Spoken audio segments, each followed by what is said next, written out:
Chapter number 4 नेतृत्व कौशल। A sign of a good leader is not how many followers you have but how many leaders you create।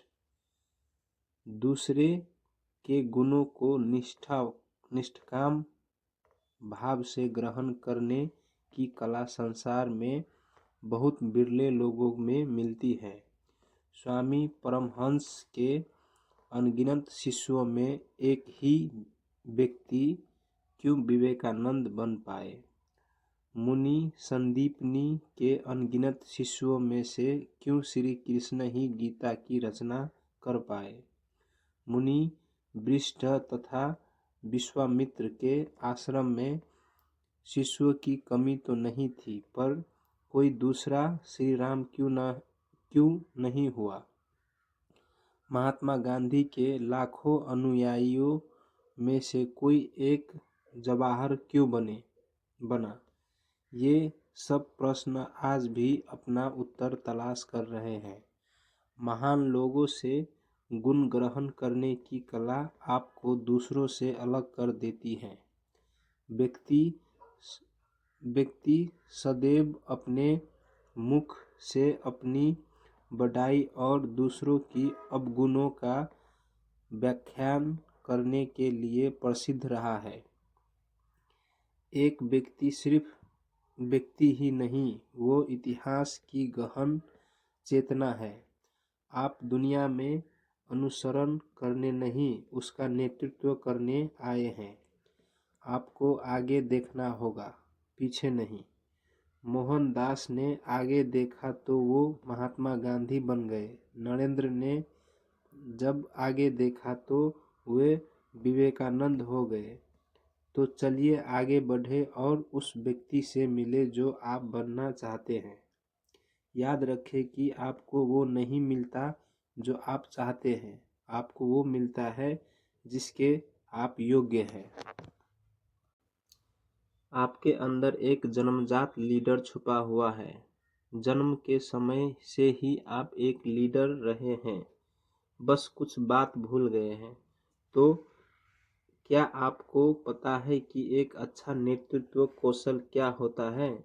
एक leader को कैसा होना चाहिए और किन गुणों का विकास करके एक आम इंसान लीडर बन सकता है? ऐसा कि सभी लोग उससे प्यार करें, उसकी इज्जत हो। एक ऐसा लीडर जिसके कहने पर लोग अपनी जान की बाजी तक लगा दे। दुख सहना होगा। इसके लिए सबसे पहले ये समझना बहुत ज़रूरी है कि लीडर बनने की शुरुआती प्रक्रिया में दुख सहना सबसे ज़्यादा ज़रूरी है। तकलीफ़ों से आपको मोहब्बत करनी ही होगी। ये सफ़र एक कैटरपिलर के तितली बन जाने जैसा ही है। जैसे एक कैटरपिलर तितली बनने के लिए इतनी लालायित रहती है कि अपने पंख उग आने तक वो कोकून में कैद होने के लिए तैयार हो जाती है। और ये भी याद रखें, बांसुरी बनने के लिए बांस को काटना पड़ता है। पत्थर के टुकड़े को मूर्ति का रूप देने के लिए तराशना ही पड़ता है। पत्थर को वो चोट सहनी ही पड़ती है और सोने की कुंदन बनने के लिए आग में तपना होता है। मेरी बात याद रखें कि जीवन की शुरुआती तकलीफ आपके शरीर की प्रतिरोधक क्षमता को बेहद ही मजबूत कर देती है। और देखें अंत में सब अच्छा होता है। किसी ने बिल्कुल ठीक ही कहा है, जिसकी आत्मा ने तप किया हो उसे ही तो परमात्मा कहते हैं। और मैं हमेशा अपने कार्यक्रमों में ये कहता हूँ कि कामयाबी की यात्रा में सबसे पहली जंग कुदरत के साथ ही होगी। कुदरत हमें बहुत कुछ सिखा रही है। जब आप किसी पेड़ को देखें तो सिर्फ पेड़ ना देखें, बल्कि उसके पीछे के रूप इतिहास को देखें। कि पहले ये सिर्फ एक बीज रहा होगा। धरती माँ लाड लाड करके इसको निकम्मा नहीं बनाती। पहले उसे जमीन में गाड़ा जाता है ताकि वो अपनी जड़ें जमा सके, फिर भीतर से बाहर फूटे। जब ये सिर्फ छोटा पौधा था तो कोई छोटा सा बच्चा भी इसे उखाड़ सकता था। जानवर इसे खा सकते थे। सूखा, बाढ़, कीड़े मकोड़ों का खतरा था। इसने सबको झेला। एक लीडर को भी शुरुआती के दौर में सब कुछ झेलना ही होगा। एक बीज सब झेलता है ताकि वो एक विशाल पेड़ बन सके। पेड़ सिर्फ पेड़ नहीं, कुदरत की बहुत बड़ी सीख है। शुरुआती दौर में आपको तपना ही होगा। नेतृत्व कौशल के सिद्धांत। सही शब्दों का चुनाव करें। क्या कहना है ये जानने से अधिक जरूरी ये जानना है कि क्या नहीं कहना है। आप जब भी बोले, अपना मुंह खोले तो सही शब्दों का चुनाव करें। कहते हैं शब्द आपकी दुनिया बदल सकते हैं। एक बार सड़क किनारे एक इंसान भीख मांग रहा था। नीचे एक साइन बोर्ड सा लगा रखा था जिस पर उसने लिखा हुआ था, I am blind, please help me. कोई इक्का दुक्का व्यक्ति उसके पास रुक कर उसे भीख दे जाता था। दोपहर होने को थी। कोई खास भीख उसे नहीं मिली। तभी एक लड़की वहां से गुजरी। उसने उस अंधे आदमी की तरफ देखा। कुछ सिक्के वहां नीचे पड़े हुए थे। लड़की नीचे झुकी। उस अंधे व्यक्ति ने उसके पैरों को चट किया, ये सोचकर कि कोई पैसे देने झुका है। वो समझ गया कि वो एक लड़की है। उसने सैंडल पहन रखे थे। उस लड़की ने अपने पर्स से मार्कर निकाला और उसी साइन बोर्ड के पिछली तरफ कुछ लिखकर बोर्ड को उल्टा करके वहीं लगा दिया और वो वापस चली गई। इसके बाद जो हुआ वो बेहद हैरान करने वाला था। हर आने जाने वाला व्यक्ति अब वहां रुककर पैसे डालने लगा और शाम होते होते वहां पैसों का ढेर लग गया। वही लड़की शाम बीतने के बाद फिर वहां आई, नीचे झुकी। उस अंधे आदमी ने उसके पैरों को जैसे ही छुआ तो समझ गया कि ये वही लड़की है। उसने पूछा, तुमने ऐसा क्या किया कि हर इंसान मुझे पैसा देने लगा? उस लड़की ने उस अंधे व्यक्ति को कहा, बाबा मैंने सिर्फ यही लिखा, it is a beautiful day and I can not see it. यानी आज का दिन बेहद खूबसूरत है पर मैं अंधा हूँ, देख नहीं सकता। शब्दों में बड़ी ताकत होती है।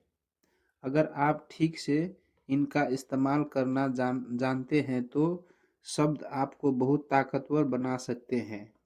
और जो लोग जीवन में कामयाबी हासिल नहीं कर पाते उनके साथ सबसे बड़ी समस्या शब्दों के चुनाव को लेकर ही है। उनके द्वारा इस्तेमाल किए हुए शब्द में पहले ही हार छिपी होती है। अपने एक शानदार कार देखी, कोई शानदार घर देख लिया और आपके मुंह से निकला, I can not afford it, यानी मैं इसे कभी नहीं ले सकता। ये सहनशील और नाउम्मीद लोगों की पहचान है। जब भी आप कहते हैं कि मैं इसे खरीद नहीं सकता, तब आप खुद को कह रहे होते हैं कि मैं गरीब हूँ, मैं कमजोर हूँ और मैं असहाय हूँ, हेल्पलेस हूँ। तो सवाल यहाँ ये उठता है कि कामयाब होने के लिए करना क्या है। मैं बताता हूँ। शब्दों का चुनाव ठीक से करें, कुछ भी मुंह से ना निकले। जब भी आप अपने एक शानदार कार देखी, कोई शानदार घर देखा, तो आपके मुंह से ये शब्द निकलने चाहिए कि इसे कैसे ले सकता हूँ। ये साहस की बात है। यहाँ आपका दिमाग खुलता है और रास्ते ढूंढता है वो पाने के जिसे आपने आंखों से देखा है। जीवन की सफलता शब्दों से शुरू होती है, क्योंकि शब्द आपके दिमाग को प्रभावित करते हैं। तो अपने शब्दों को बदले, अपने जीवन को बदले।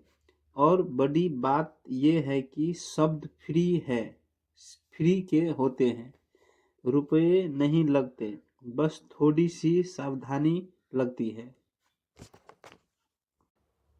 विक्टिम कार्ड न खेले। Leader never cry.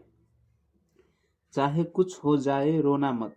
वादा करो मुझसे कि रोएंगे नहीं, क्योंकि किसी को तुम्हारे आंसुओं से कोई लेना देना नहीं है। इन मोतियों को किसी एरे गेरे की वजह से मत बहाना। इस दुनिया में सबसे आसान काम है विक्टिम बन जाना, रोते रहना और ये सोचना कि मुझे तो भगवान ने उसके जैसा पैसा नहीं दिया है, उस जैसा रूप नहीं दिया है, उसके जितना दिमाग और टैलेंट नहीं दिया है। काश मेरे पिता के पास भी दौलत होती तो मैं भी मौज करता। नहीं, रोना नहीं, मेहनत करना। इतिहास के पन्ने इस बात की गवाही देते हैं कि कुछ लोग जो लड़ गए वो अमर हो गए। 1960 में बिहार के एक मामूली इंसान ने जब एक पहाड़ की वजह से अपनी बीवी को खो दिया, तब उसने पहाड़ के आगे बैठकर रोना शुरू नहीं किया कि हाय तूने ये क्या किया, बल्कि उसने उस पहाड़ को गुस्से से घूरते हुए कहा कि जब तक तोड़ूंगा नहीं तब तक छोड़ूंगा नहीं। 22 साल, जी हाँ, 22 साल तक वो इंसान अपने हाथों से पहाड़ को बीच से फाड़ने में लगा रहा। उसके मन में कभी ये नहीं आया कि 5 फीट 6 इंच का मैं ये चट्टान से बने इतने ऊंचे पहाड़ का क्या ही बिगाड़ लूँगा।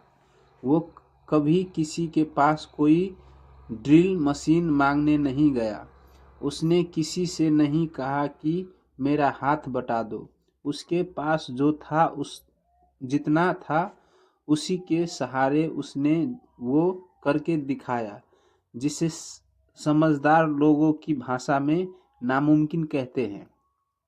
एक छेनी और हथौड़ा लेकर दशरथ माझी ने 30 फीट चौड़ा और 360 फीट लंबा रास्ता बना दिया। इसीलिए फिर से दोहरा रहा हूँ, रोना मत, चाहे कुछ हो जाए, चाहे किसी ने हमें जलील कर दिया हो, चाहे किसी ने हमारा मजाक उड़ाया हो, क्योंकि दुनिया तो मजाक उड़ाएगी ही। कोई हमारी हैसियत, हमारी औकात पर थूक कर चला गया और आप लड़ गए। गलत, लड़ना मत, अड़ जाना दशरथ मांझी की तरह, और वादा करो अपने आप से कि जो दुनिया मुझे नीची निगाहें से देख रही है, एक दिन मैं खुद को इतना ऊंचा कर लूंगा कि मेरी तरफ नजर उठाने में दुनिया की गर्दन में मोच आ जाएगी। कर्म फल भोगना ही पड़ता है। किसी के बारे में गलत ना सोचे, क्योंकि मेरा पूरा विश्वास है कि हमने जो कुछ भी किया है, अच्छा या बुरा, छोटा या बड़ा, वो एक बीज की तरह इस ब्रह्मांड में मौजूद रहता है। हम भले ही उसे करके भूल जाए, लेकिन प्रकृति उसे याद रखती है। मुझे याद है कि आम को चूसकर मैं उसकी गुठलियाँ यूं ही अपने घर के पछवाड़े में फेंक दिया करता था। मैं भूल चुका था कि उन गुठलियों को, लेकिन जमीन तो नहीं भूली थी। बरसात आई नहीं कि झुंड के झुंड आम के नन्हे नन्हे पौधे वहां आपस में गुथम गुथा करने लगे। हमारे पूर्वज कहा करते थे, जैसा करनी वैसी भरनी, क्योंकि घटनाएं प्रतिध्वनि की तरह हमारे पास ही लौट लौट कर आती है। क्योंकि प्रकृति की याददाश्त बहुत ही शानदार है। हम लोगों की तरह प्रकृति को भूलने की आदत नहीं। प्रकृति ना तो भूलती है और ना ही भूल करती है। वो तो बस हर चीज को शुद्ध समेत लौटा देती है। इसीलिए जिंदगी का सबसे बड़ा नियम होना चाहिए कि किसी के बारे गलती से भी गलत ना सोचे। एक सही लीडर वही है जो ना कभी गलत सोचता है, ना ही कभी गलत करता है, और ना ही कभी गलत होने देता है। गपबाजी से बचें। अगर आप चाहते हैं कि आपकी इज्जत हो, लोग आपके एक अच्छे लीडर के रूप में जाने, तो आप गपबाजी से बचें। महान लोग विचारों की चर्चा करते हैं, औसत लोग घटनाओं की चर्चा करते हैं, मामूली लोग लोगों की चर्चा करते हैं। फिर से दोहराता हूँ, महान लोग विचारों की चर्चा करते हैं, औसत लोग घटनाओं की और मामूली लोग लोगों की चर्चा करते हैं। इस समय सोसाइटी की सबसे गंदी चीज क्या है जानते हैं? गपबाजी, यानी बिना मतलब और बिना मकसद बतियाते रहना।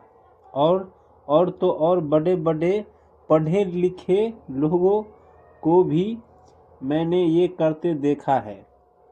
ये एक गंदी तरह का मनोरंजन है, जिसमें आप जीभ को खुला छूट देते हैं कि जाओ और बाजार में कोहराम मचा दो। जिंदगी बिग बॉस नहीं है जहां बेमतलब की बातें कहीं और सुनी जाए।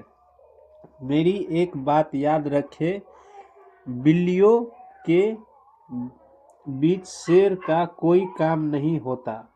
अगली बार जब आपके आसपास बैठे लोग गपबाजी शुरू कर दे तो एक शब्द बोले, एक्सक्यूज मी, और वहां से निकल जाए। और जो व्यक्ति वहां मौजूद नहीं है उसके बारे में कुछ भी सुनने से इनकार कर दे।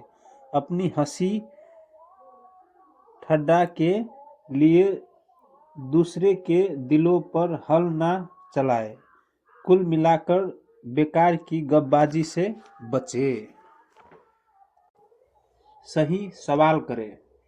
एक बड़ा लीडर वो नहीं होता जिसके पास सभी सवाल सही जवाब हो। बड़ा लीडर वो होता है जिसके पास सही सवाल हो। अगर आप एक बड़ा लीडर बनना चाहते हैं तो सही सवाल पूछने की आदत डालें। सही सवाल पूछना बेहद ज़रूरी होता है। किसी ने गुरु जी से सवाल पूछा कि अच्छे लोगों के साथ बुरा क्यों होता है। गुरु जी ने उत्तर दिया, जब सवाल ही गलत हो तो क्या जवाब दूं।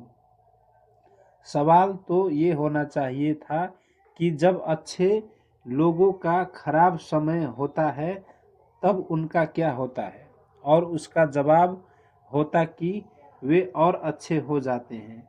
एक व्यक्ति ने पूछा, सेब क्यों गिरता है, और उस सवाल के बाद दुनिया बदल गई। अर्जुन के वो प्रश्न ही तो थे जिससे गीता का अवतरण धरती पर हुआ। अगर अर्जुन सही सवाल ही ना पूछते तो भगवान उत्तर कैसे देते। चाहे आपके पास सभी उत्तर हो, जरूरी ये है क्या जरूरी ये है क्या आपके पास सही सवाल है।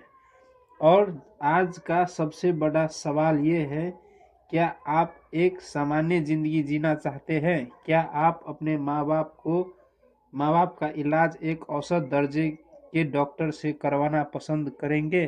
आप चाहेंगे कि आपका कोई केस कोई औसत दर्जे का वकील लड़े? क्या आप चाहेंगे कि आपकी शादी एक बेहद बेहद सामान्य व्यक्ति से हो? क्या आप सामान्य स्तर में रेस्टोरेंट में खाना पसंद करेंगे? औसत दर्जे के स्कूल में सामान्य शिक्षक से पढ़ना पसंद करेंगे? आप भी जानते हैं कि इन इन सब बातों का जवाब है नहीं। तो सवाल ये है कि आप क्यों सामान्य रहना चाहते हैं। साधारण और असाधारण में सिर्फ अ का ही फर्क होता है, लेकिन बैंक बैलेंस में जमीन आसमान का। तो आज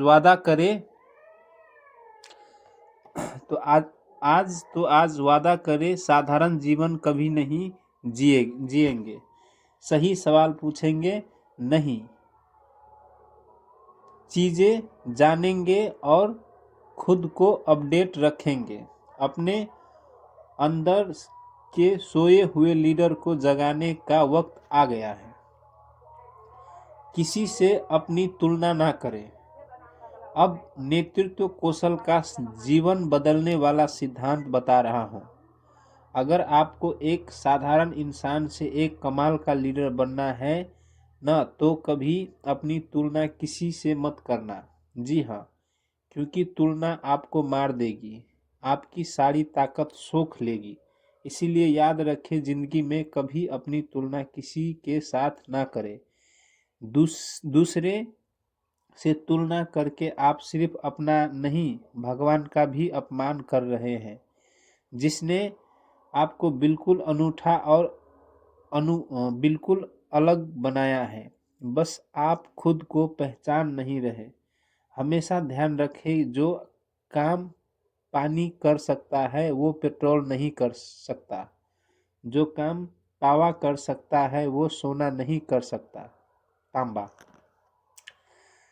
जो काम एक टूथपिक कर सकता है वो जेसीबी नहीं कर सकती। तुलना उपलब्धि की खुशी को खत्म कर देती है। तुलना खुशियों को चुरा लेती है। ये खुशियों की सबसे बड़ी चोर है। ये समझना बहुत ज़रूरी है कि लोगों के चेहरे से खुशियाँ खत्म हो चुकी है, क्योंकि लोगों ने अपनी तुलना दूसरों से करना शुरू कर दिया है। एक उदाहरण से समझाते हैं। आपने खूब मेहनत करके होंडा सिटी खरीदी, उसे घर लाए, खुशियाँ मनाई, बहुत खुश थे। लेकिन अचानक देखते हैं आपके पड़ोस में कोई मर्सिडीज ले आया। अचानक आपकी खुशियाँ हवा हो गई, आपको दुख हो गया। अपनी होंडा सिटी की खुशी आपके अंदर खत्म हो गई और पड़ोसी की मर्सिडीज का दुख अपने अपने दिल में ले लिया। इसीलिए कहता हूँ कि तुलना खुशियों को मार देती है। मैं अक्सर कहता हूँ कि जिस चीज़ की प्राप्ति हो जाती है उसमें खुश की संपत्ति हो जाती है। याद रखिए, ये उदाहरण सिर्फ पढ़ने के लिए नहीं, बल्कि दिल में उतारने के लिए है। जॉन एफ कैनेडी 43 के उम्र में राष्ट्रपति बने, वही जो बिडेन 68 साल की उम्र में राष्ट्रपति बने। ओयो के मालिक रितेश अग्रवाल ने 20 साल की उम्र में ये अपना बिजनेस किया। तो केएफसी के मालिक कर्नल सैंडर ने 65 साल की उम्र में अपने बिजनेस की शुरुआत की थी। अरे भाई, सूरज के टाइम पर चमकेगा और चांद के समय पर चमकेगा। भगवान ने हर चीज़ और हर इंसान को किसी खास मकसद को पूरा करने के लिए बनाया है। एक सही लीडर अपनी तुलना किसी के साथ नहीं करता, वो सिर्फ अपनी तुलना अपने ही कल के साथ करता है कि मैं आज अपने कल से बेहतर हुआ या नहीं। अपनी वैल्यू बढ़ाए। चलिए अब सबसे जरूरी सिद्धांत समझते हैं। अगर आप एक शानदार लीडर बनना चाहते हैं ना, तो मेरी एक बात माने, सबसे पहले अपनी वैल्यू बढ़ाए। मेरा हमेशा से ही कहना है कि आपकी कमाई कभी आपकी औकात से ऊपर नहीं होती, बस कभी कभी तुक्के में हो जाती है। लेकिन अगर आप खुद की वैल्यू नहीं बढ़ाते, खुद पर काम नहीं करते, तो लौट कर वापस आ जाती है। उदाहरण से समझते हैं। एक लोहे की एक छोटी सी छड़ की कीमत होती है 250 रुपये। लेकिन अगर इससे घोड़े की नाल बना दी जाए तो इसका मूल्य हो जाता है 1000 रुपये। और अगर इसी लोहे से घड़ियों की स्प्रिंग बना दिए जाए तो मूल्य होगा 10,000 रुपये। आपकी अपनी कीमत इससे तय करनी होती है आज आप क्या है, बल्कि आपकी कीमत इससे तय होती है कि आप में खुद को क्या बनाने की क्षमता है। जन्म के समय हमारा जीवन एक कोरा कैनवस था, फिर हमने अपनी समझ से इनमें रंग भरना शुरू किया। मौत के समय ये कैनवस या तो एक बेहद बेशकीमती कृति होगा या लापरवाही वाली उटपटांग घिच पिच जिसे कोई देखना पसंद नहीं करेगा। और मजे की बात यह है कि आपकी वैल्यू बढ़ाना आपके हाथ में है। अपनी कीमत बढ़ाना बहुत ज़रूरी है। आपका आज आपके कल से बेहतर होना चाहिए और आपका आने वाला कल आपके आज से बेहतर होना चाहिए। अगर आप अपनी कीमत नहीं बढ़ा रहे तो आपकी कमाई कभी नहीं बढ़ती और आप एक अच्छे लीडर नहीं माने जाते। दूसरों का सम्मान करें। एक लड़का जो करीब करीब 24-25 साल का होगा अपनी बीवी के साथ एक मॉल शॉपिंग कर रहा होता है। अचानक उसकी नज़र एक महिला पर पड़ती है जिसकी उम्र लगभग 55 से 65 साल की होगी। उस महिला को वे लड़का बहुत अच्छी तरह से जानता था, इसीलिए इतने सालों बाद वो भी उस महिला को देखते ही पहचान गया। वो लड़का बहुत ही उत्साह के साथ उस महिला की ओर बढ़ने लगा। महिला के पास जाकर उसने कहा, नमस्ते मैम, क्या आपने मुझे पहचाना? लड़के की बात सुन कर लिया महिला थोड़ी हैरान और परेशान हुई, क्योंकि वो महिला उस लड़के को पहचान नहीं पा रही थी। तभी उस लड़के ने उसे बताया, मैम आपने मुझे नहीं पहचाना? आज से लगभग 16-17 साल पहले आपकी क्लास में पढ़ता था और आप मेरी टीचर थी। मैं चौथी क्लास में था। अक्सर टीचर बहुत सारे बच्चों को पढ़ाते हैं तो उन्हें ध्यान नहीं रहता। उस महिला ने भी सामान्य सी बात कही। उसने कहा, बेटा मुझे तो कुछ याद नहीं आ रहा है, हो सकता है मैंने तुम्हें पढ़ाया हो। खुश रहो बेटा और खूब तरक्की करो। इतना कहकर वो महिला जाने लगी। तभी उस लड़के ने रुकते हुए कहा, मैम मैं आपसे एक बात बोलना चाहता हूँ। उस महिला ने कहा, कहो क्या कहना चाहते हो तुम्हें? लड़का फिर कहता है, मैम आपको याद है क्लास में एक बच्चा एक खूबसूरत सी घड़ी पहनकर आया था जो उसे उसके चाचा ने यूएस से लाकर दी थी और वो घड़ी चोरी हो गई थी। किसी बच्चे ने वो घड़ी चुरा ली थी। मैम मैं ही वो लड़का था जिसने वो घड़ी चुराई थी। आपको इस बात का पता भी चला था, लेकिन आपने ना तो मुझे कभी कुछ कहा न किसी और को। उस दिन आपने मुझे बचा लिया। उस दिन आपने मुझे बदनाम होने से बचा लिया। एक वो दिन था और एक आज का दिन है। मैं आपका बहुत एहसानमंद हूँ। टीचर को अभी भी कुछ याद नहीं आया तो उसने पूछा, मुझे तो कुछ भी याद नहीं है, बताओ बात क्या हुई थी। उस लड़के ने कहा, मैम उस वक्त मुझे वो घड़ी पसंद आ गई थी और ना जाने मुझे क्या सूझा कि मैंने वो घड़ी चुरा ली।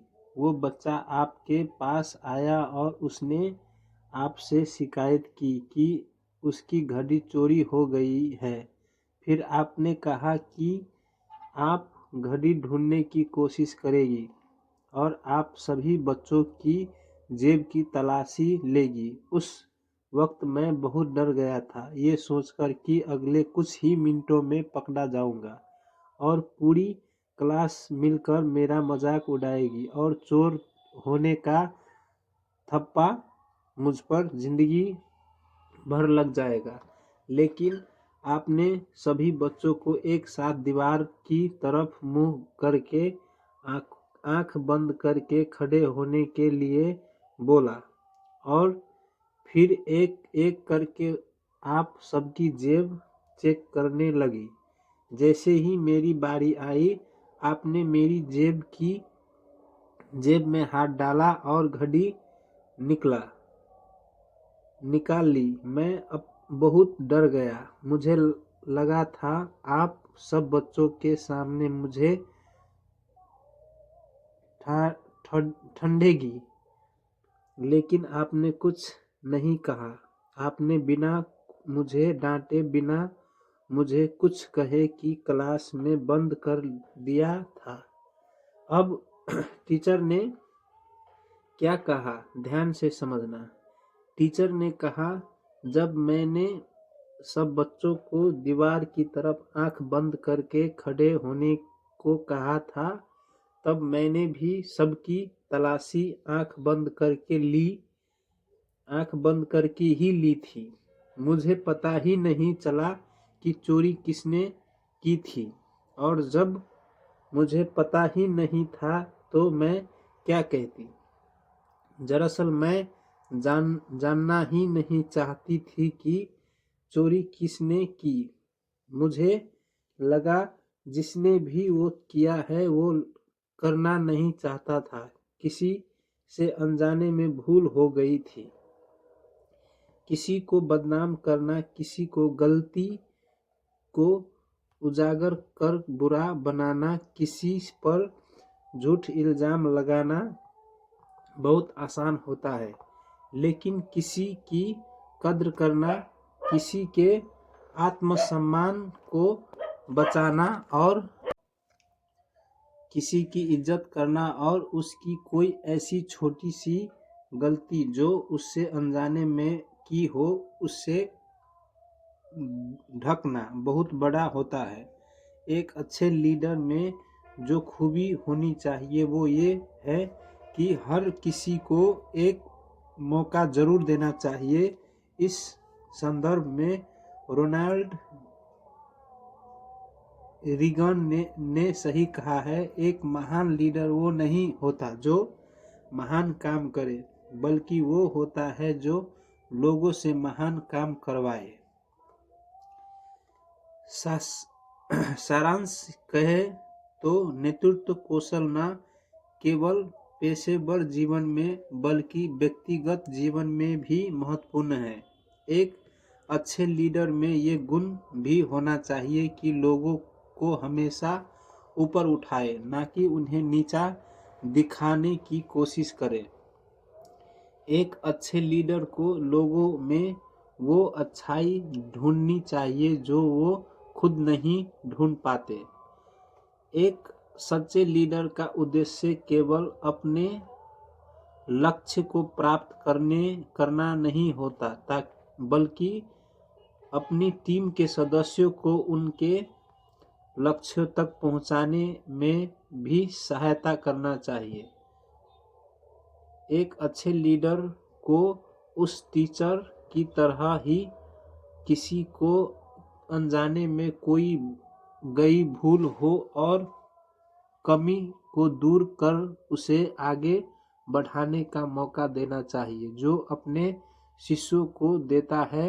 एक लीडर दूसरों के नेतृत्व कौशल को दिशा और उद्देश्य देता है एवं उनके जीवन में सकारात्मक बदलाव आने में मदद करता है। जैसे कि पूर्व अमेरिकी राष्ट्रपति जॉन बिलिंग जी एडम्स ने भी कहा है, यदि आपके काम दूसरों को अधिक सपने दिखने, अधिक सीखने, अधिक करने और अधिक बनने के लिए प्रेरित करते हैं, तो आप लीडर हैं।